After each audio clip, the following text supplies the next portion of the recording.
ప్రేమిస్తే చంపేస్తారన్న. ఒక పిల్లలు తప్పు చేస్తే వాళ్ళకి చెప్పాలి. ఏదైనా ఒక ఏజ్ లిమిట్ వచ్చిన తర్వాత ఎవరికైనా ఉంటది. ఇప్పుడు అబ్బాయి చనిపోయాడు, వాళ్ళ కుటుంబ భారానికి ఎవరైనా బాధపడతారు? వాళ్ళ తల్లిదండ్రులే కదా. ఇప్పుడు వాళ్ళ కుటుంబం, వాళ్ళ అమ్మ నాన్నకి ఎవరు బాధ్యతలు ఉంటారు? నువ్వు వచ్చి ఉంటావా? నువ్వు వచ్చి పెడతావా? అసలు ఇదేంటన్న, మనుషుల్ని గొర్రెలు చంపేసినట్టు, జంతువులు చంపేసినట్టు మరీ పిలిచి రా నీకు ముద్ద పెడతారా అన్నట్టు, నీకు ఇది పెళ్లి చేస్తున్నట్టు మరి ఎందుకు ఇలా మనుషులు చంపేస్తున్నారు అసలు? నీకు ఇష్టం లేకపోతే సరే, ఎవరికైనా చెల్లెల మీద ప్రేమ లేకుండా ఎవరికీ ఉండదు. ఏ పేరెంట్స్కైనా ఎవరికైనా ఉంటుంది. అలాంటిది చెప్పాలి. వద్దురాబాయ్ అదే ఇదేబాయ్ ఏదో చెప్పాలి. అప్పటికే ఉంచినప్పుడు ఏదో కేసు పెట్టడం ఏదో చేయాలి. అలాంటిది నువ్వు మనుషులు చంపేంత అధికారం ఎవరిచ్చారన్నా? ఎవరిదైనా ఒక ప్రాణమే కదా. ఒక మనిషి ప్రాణం పోయడానికి ఎంత కష్టపడతారు డాక్టర్లు. డాక్టర్లు ఎంత కష్టపడతారు. అలాంటిది నువ్వు చంపడానికి మనసు ఎలా ఒప్పిందన్న? ఎవరికైనా, ఒక అమ్మాయికి ఎవరికైనా ఉంటుంది.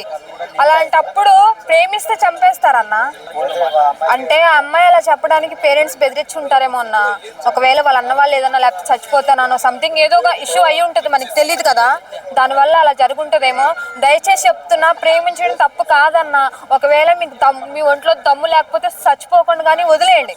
అలా అని చెప్పి ఇష్టానుసారంగా ప్రేమించడము, చచ్చిపోవడము, లేకపోతే మెయిన్ పేరెంట్స్ తప్పు కూడా ఉందబ్బా. ఎందుకంటే ఒక మనిషి నిజంగా ఎవరైనా సరే, కూతురైనా కొడుకైనా ఎవరైనా సరే ప్రేమిస్తే ఒక ఏజ్ అంటూ వస్తే ఒక ఆ ఏజ్లో కామన్. ఎందుకంటే లవ్ మీద పుట్టడము, ఏడవడము, సావడం ఎంత కామన్. అలాంటి పేరెంట్స్ అర్థం చేసుకోవాలి కదా. ఒక పిల్లలు తప్పు చేస్తే వాళ్ళకి చెప్పాలి. ఏదైనా ఒక ఏజ్ లిమిట్ వచ్చిన తర్వాత ఎవరికైనా ఉంటుంది. కాబట్టి అలా అని చెప్పి ఇష్టానుసారం చంపేస్తారా? ఇప్పుడు అబ్బాయి చనిపోయాడు, వాళ్ళ కుటుంబ భారానికి ఎవరైనా బాధపడతారు? వాళ్ళ తల్లిదండ్రులే కదా. మీకు ఇష్టం లేకపోతే ఇష్టం లేదు, ఏదో చేయాలి. లేకపోతే ఆ పిల్లకి వేరే వాళ్ళతో పెళ్లి చేయాలి. అలా అని చెప్పి ఇష్టానుసారంగా ఎలా చంపుతారు? రేపు పొద్దున అమ్మాయి మీద కేసు పడితే అమ్మాయి లైఫ్ కూడా ఖరాబ్ అయిపోతుంది కదా. దయచేసి అందరూ ఒకటే నన్ను ప్రేమించండి, కానీ పేరెంట్స్ కూడా అర్థం చేసుకోండి అబ్బా. అందరూ దొంగన బట్టలే ఉండరు, కొంచెం మంచోళ్ళు కూడా ఉంటారు. అమ్మాయిలు ఉంటారు, అబ్బాయిలు ఉంటారు. అలా అని చెప్పి ఇష్టానుసారంగా చంపడము, చంపుకుంటూ పోవడం, ఇట్లా రోజు ప్రేమించిన వాళ్ళు చంపుకుంటూ పోతుంటే దేశం అంతా ఎవడ మిగులుతుందిరా? అది దయచేసి మీరు కూడా కేసులు ఉన్నప్పుడు ప్రేమించే ఉంటారు కదా. దయచేసి అర్థం చేసుకోండి. మీకు ఇష్టం లేకపోతే చెప్పండి, అంతే. అదే అంటున్నా, ప్రేమించడం చేద్దాం అని చంపేయడం ఎందుకు?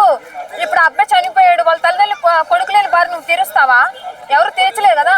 సపోజ్ రేపు పొద్దున్న నీ కూతురి మీద పడింది అనుకో, అప్పుడు ఏమంటారు? ఇంకా చట్టాలు, నేలాలు, ఇంకా కోర్టులు, పోలీసు వాళ్ళే ఇంకా మా అమ్మాయిని ఎటు చేశాడు, అటు చేశాడు, ఇది చేశాడు, అది చేశాడు అని. ఇప్పుడు అబ్బాయి చనిపోయాడు, ఎవరు రాడే ముందుకి? ఎందుకు మాట్లాడు మీడియా? నేను అదే అంటున్నా, అమ్మాయి విషయంలో ఏదైనా మిస్టేక్ అయితే అబ్బాయిని ఎలా చంపేస్తున్నారో.